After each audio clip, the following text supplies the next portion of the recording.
wamenunua Delaru. Delaru ni ile kampuni ya kutengeneza pesa.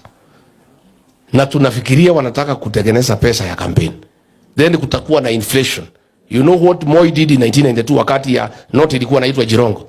He imprinted money. And then there was inflation that almost brought the economy of this country down.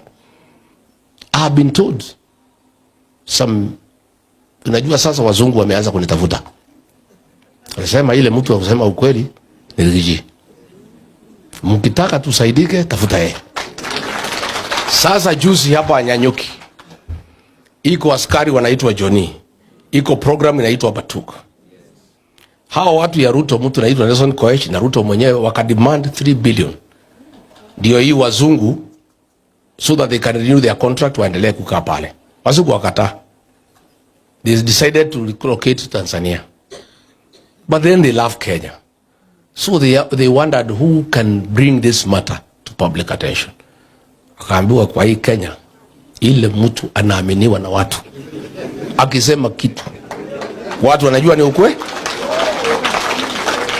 That is what the former Deputy President Rigathi Gachagua had to reveal about how Ruto is using money and what he wants to do with the money. And he said that he is making money for the campaign. And also there's some people who came in the comment section, like there's one here called Judy Says, who commented and said, na siatengeneze hiyo pesa alipe madeni, aachane na taxes zetu yawa. Then there's Brian, who commented and said, Gachagua aliingia na namba ya Airtel WhatsApp group ya State House. And then there's Halal Queen, who commented and said, I would like to know the guy who leaks his vitu cause hata Kasongo atashtuka. Then there is another one who is called Shilo, who commented and said, hiyo machine iko sawa, tunataka pesa. One illiterate man spotted. Then Kami Flair commented and said, hujatuambia bona stima zilizimwa. Then there is Kaeba, who commented and said, hizo pesa wana print ndio tunataka.